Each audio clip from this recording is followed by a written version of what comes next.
welcome to the Doug Collins Show, Mike Waltz out of Florida. Mike, how are you doing, buddy? Hey, Doug. Great to be with you, and believe it or not, I have been promoted, so it is now Colonel. I'm sorry, sir. I know.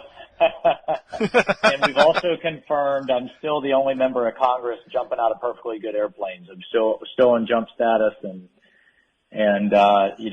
next time we come on, I would love to hear the Ballad of the Green Beret, kicking off the show. Okay. I'm sorry. And, for you Army guys, you're so particular when we come to this kind of stuff. Forget it. We'll just play the Air Force, theme here. But hey, anyway. Look, I give the Navy a hard time all day long, but I honestly will never, ever make an Air Force joke. Saved my life twice. I would not be here if it weren't for the Air Force coming screaming over the mountaintops and putting bombs on foreheads. So you guys can stay in all the nice hotels, Ritz-Carltons, whatever you want. You'll never hear anything from me. Oh my God, I love it, Mike. You just hit a story as we get into this. Talking about these kind of things. A good buddy of mine, we went to law school together, and know him. He had served as enlisted in the Army, came back, he graduated from University of Tennessee, was enlisted in the Army, and then he came back and went to law school with me, and told the greatest story, and it just hits what you just said. For those out there who want to make fun of the Army and Air Force and everybody else, he was in Iraq, the first wave coming through 03, and they were just happy to be in what was remotely inside. He said it was a big warehouse. Part of the roof had been caved in through some of the Air Force's bombing, but they had found the places and they were happy. They were inside. They wasn't the wind blowing on them. He said they were all the Army guys were sitting around. He said, and he looked in, and at the other end of the warehouse, a group of Air Force officers came in. He said they walked about halfway down. They looked around and said, "Nope, this won't do." Turned around and walked out. I said that's it right there. That we earn it regularly. Hey, one of the quick things is and I notice and we've talked about this before. You actually come through my part of the world. In fact, from where I'm sitting right now in my law offices up here, we're about 20 miles away from a place that you spent some time in. That was Ranger School when you came to the mountain part of it in Dahlonega, Georgia, right. And that's the blueberry pancakes story. I still love them to this day.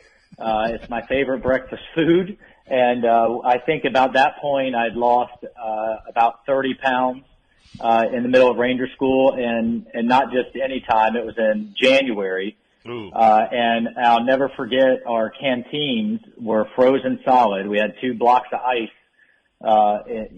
sitting in there, and the Ranger instructor told us to tie a cord around them, tuck them into our jackets, and put them against our chest.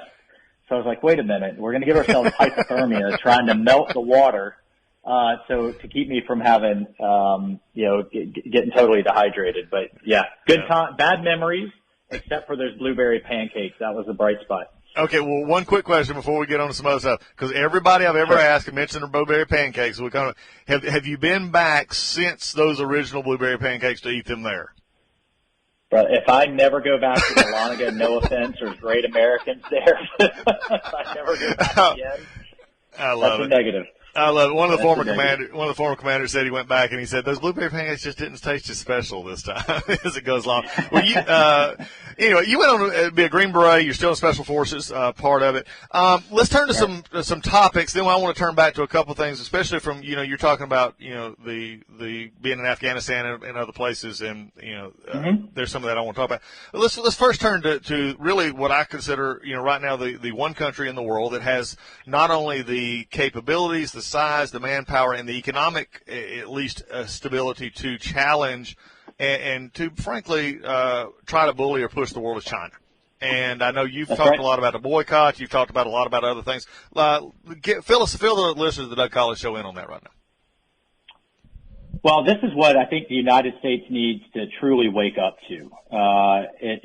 This is the deal. The Chinese Communist Party, I have to say right up front before the woke police come after me, I have no problem with the amazing Chinese people, culture, history, just a wonderful people and country. I'm talking about the authoritarian regime that is the Chinese Communist Party that is in a Cold War with the United States, fully intends, don't take it from me, read Chairman Xi, the president of China, read his own speeches, where he talks about supplanting the United States as a world superpower, replacing the American dream with the China dream, and essentially sliding us aside just as the Soviet Union, stepped aside during the Cold War, where the United States won. Well, this time he intends for China to win. And this is the thing, Doug. It is a primarily economic and technological fight at this point. The reason this is the most dangerous adversary, more dangerous than Germany, Japan, Soviet Union, or anybody else, is their economic might. Their economy is now eclipsing ours. Their Navy is larger than the United States Navy now. They've launched more into space last year than the rest of the world combined, including the United States. It's why the Space Force, make your jokes, Democrats, but that's why the Space Force is so critical, because our entire modern economy is dependent on space at this point. But really where they are eating our lunch is economically, where they've created these global dependencies. We saw this in the wake of COVID, where we had to mother may I to the Chinese for our pharmaceuticals, for masks, for gloves, for gowns, because of the virus that they unleashed, right? But they have done it with rare earth minerals. They have done it with everything from rail cars to airplane parts. They have deliberately, and of course, the pharmaceuticals I mentioned, they deliberately created these dependencies. And what they do is they steal the technology. They stand up their own entity. They state support it, which means they can price all the competition out. And then as those other competitors are going bankrupt, they gobble them up. They now control both sides of the Panama Canal, because they've done that with the ports. Their money, the South America, Central America, and much of the United States is awash in Chinese money. It's in our sports. It's in Hollywood. It's in our politics. We've seen it from Ossoff to Swalwell. That's just the tip of the iceberg. And most recently, you mentioned the boycott. Beijing is going to get the Olympics in just 11 months, the Winter Olympics. Senator Rick Scott, myself, and others have been asking the International Olympic Committee to move the games out of Beijing for over a year. They had plenty of time to do it. Last month, they said enough is enough, dropped a resolution calling for a boycott. Newt Gingrich is on board now. Nikki Haley is on board. Mike Pompeo is on board. The leader of the Canadian Conservative Party is on board and hammering Trudeau about it. How can we reward Beijing after releasing this virus on the world, 2 million in debt and counting, completely covered it up, still won't share the data, plus ongoing genocide is happening there right now as we speak, with over 1 million Muslim Uyghurs imprisoned, slave labor, forced rape, torture, and sterilization of their women. I got to tell you, Doug, a lot of people say, well, what about the athletes? I truly feel for them. I wish the IOC would have moved it somewhere else. But if the United States government was imprisoning 1 million Muslims, those athletes would be demanding a boycott, right? So the other thing I want to call out is these corporations that are completely hypocritical, like Nike, like NBC, like Adidas, and so many others that are giving millions to social justice causes here in the United States, but yet they're completely willing to turn a blind eye when it comes to these atrocities in China, because they're making billions over there. It's hypocritical, and enough is enough. We have to take a stand. Otherwise, we got to take a stand in Washington, and we got to take a stand around the world. Otherwise, your kids, my kids, our grandkids are going to be growing up in an America led by socialists and a world led by Chinese communists. I agree, and I think that's one of the things that we've got to look at, just pointing it out. Folks, you're listening to Congressman Mike Waltz from Florida, a great spokesman down there in the 6th District of Florida on the Doug Collins Show, WMLB, Freedom 1690. Let me just point out something, and while we're on China, we might as well stay here for just a moment. There's a couple of things, and in just a moment, you mentioned something about the rare earth minerals, and I want to come back to that because I think a lot of people don't really understand that, and we need to actually focus on it for a moment. But one of the things that always surprises me is how we tend to, here in America, even to this day, among average people, and one of the things that's been, I've tried to do on this show, Mike, is I'm tired of conservatives, many times, and liberals always do, but conservatives are my passion, is we talk too much in short sentences, bumper sticker answers. And when it comes to China, we, unlike you and what you were talking about just then, we don't tend to give the full answer. So people just believe that, frankly, and again, we understand that China is this far off country. They're a backward country. They still have the old stereotypes from years ago. And what they don't realize is every 5 years they make a plan and they follow those plans. Unlike us, where we're, conservatives and liberals both, we're like gnats on Red Bull. I mean, we're off to the next headline. They stick to a plan. And, when George Bush, H.W., was our ambassador to China, they were all in bicycles. I think the first car was introduced in Beijing was in the mid-1980s. Now think about that for a second. But go back to that rare earth minerals, because now they went from bicycles clogging the streets 35 years ago, right about the time I got married. I've been married 33 years. They were riding bicycles everywhere to now they're dominant power in many parts of the world. And one of the areas they do it is places where we don't think about, and that's this thing called this rare earth minerals. Explain that to our listeners. Yeah, so these are the very basic materials that you need to make computer chips, the basic ingredients to make all of our drugs, whether they're oncology drugs or penicillin. They're the basic ingredients that you'll find that make up the components of your phone, aviation electronics, even, for our shooters out there, right? They've gobbled up a majority of the world's brass, right? And the reason they're doing that, one, is they secure their own supply chains, but two, they can choke off the rest of the world. And they have threatened to do it when it comes to pharmaceuticals. When we disagree with them on the world stage, the United States has lost the ability to make penicillin. As part of you went back to H.W. Bush.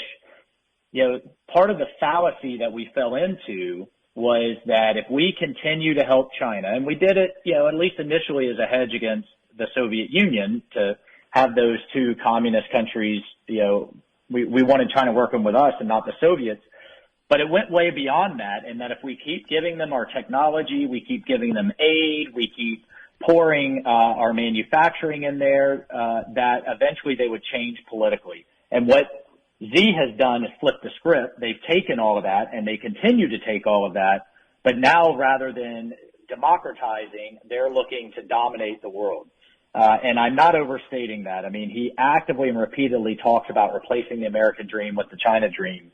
We're getting a taste of it now. For example, when one coach in the NBA in Houston says, "I stand with freedom in Hong Kong," China threatens to cut off the NBA. And of course, the NBA then kowtows and almost fires that coach and forces them to erase, just that one tweet.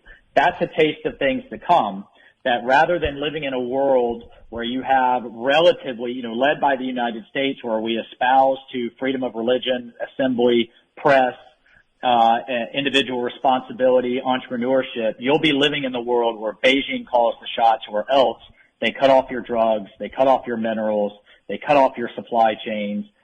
So, Doug, I've now joined a supply chain task force where we need to bring that manufacturing back home. I agree. We can't be dependent from whether it's our planes.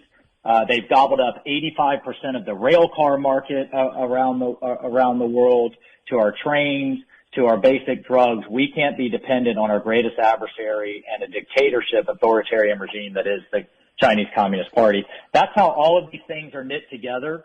And one more thing, the Chinese military planners are actively planning on the day when they believe we as a country will go bankrupt before they begin making their big moves around the world.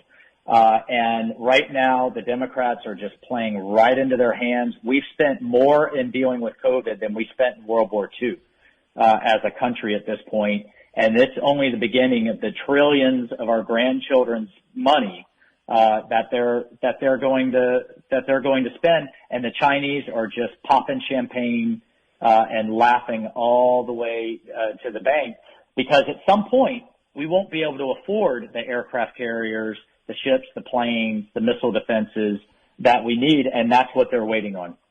Yeah, and Mike, you're listening to Congressman Mike Waltz on the Doug Collins Show, WMLB Freedom 1690, and one of the things that you just hit on is that most people don't, and again, we could spend 6 hours talking about this stuff, is that the military budget under our appropriation system is discretionary. It's not mandatory. In other words, that number can go up and down, and you're going to see that probably this year. Speaking, and again, we could go down this China road forever. Hong Kong is a direct corollary to Taiwan. I mean, what they're doing in Hong Kong, the Taiwanese are petrified at, because if we don't stop it there, where are we going to stop it? Where is the line in the sand? And right now there is none. And that goes back to our military in a little bit. You and I both being still in. We certainly didn't get one, Doug, in Anchorage with Biden's Secretary of State National Security Advisor. I mean, that was shameful. I mean, they just got smacked around by the Chinese like a couple of school kids. And the fact that they didn't walk out of that meeting on American soil, by the way, was just shameful. Well, and here it is. Look, I'm not, and you're not pointing it out because you're happy that they got embarrassed. We're pointing it out saying this is not good for our country. Exactly. I would want them. Look, we differ. You and I both know we disagree greatly with the Biden administration. But on the world stage, I do not want our country to look bad, and that was horrific. Look, when China just comes in and does what they want to do. Yeah, and the rest of the world was watching, and the statement that really jumped out at me was the Chinese foreign minister pointing his finger and saying, "You are no longer in a position of strength. You are no longer in a position of strength to talk to China about human rights or anything else for that matter." And, I mean, that everybody takes that as military strength. We're still dominant military for now, but the Chinese are outbuilding us 5-1 in terms of ships. What they really mean is economic strength. And that's why the policies that President Trump put in place to unleash the American economy were so critical. And that's why we got to fight like hell in Washington, D.C., before the Democrats just completely stifle it and send us back to the slow growth, no growth policies of the Obama administration. Well, I don't disagree, and I think that's one of the things that it's just really disturbing as we go on. But I mean, this China issue is just a big issue, and again, the Biden administration doesn't seem to do that. Mike, there's a lot of things I want to get to, and I want to have you back on. And as we come into the end, I looked around, looked at the clock, and said, "Oh my goodness, we're at the end of the half hour." And I know you got some stuff to do. Let's get you back on soon, and I want to talk about this extremism. I've got to do it. I don't know about y'all. Do you have to do your stand down for extremism in the military? Well, I want to talk to you about that. I just did a great podcast with my colleague Dan Crenshaw on it. At the end of the day, I haven't had to do it yet, but if that's the Secretary of Defense's number one priority, despite all of the things that I just listed with China, we haven't even started talking about Russia, North Korea, and everything else going on. That's really scary. This military that you and I love learns from day one that your only skin color is camouflage. Yep. It is about mission accomplishment. It's about being merit-based, and it is about getting the best and the brightest to win wars. And I can tell you what, from firsthand experiences, the enemy's bullets don't care if you're black, white, or brown. They don't care if you're about gender or anything else. It's just about the fact that you're American. And if we start losing that focus, when I see the head admiral of the Navy put how to be an anti-racist on on the top of his reading list for our new sailors, which preaches that America is inherently bad and therefore it is your duty to be anti-American, that is incredibly disturbing. And we've got to get to the bottom of it and stop it in its tracks. We do that. Congressman Waltz, I want you on regular because we got a lot to talk about. And you and I have such a very similar point of view, but we also can point out some things. Folks on Doug Collins, you've been listening to Congressman Mike Waltz. He'll be back. We got a lot more to talk about in the weeks to come. Mike, thanks for being a part of the show today. All right, Doug. We miss your Bible study, buddy. Take care. Take care. All right.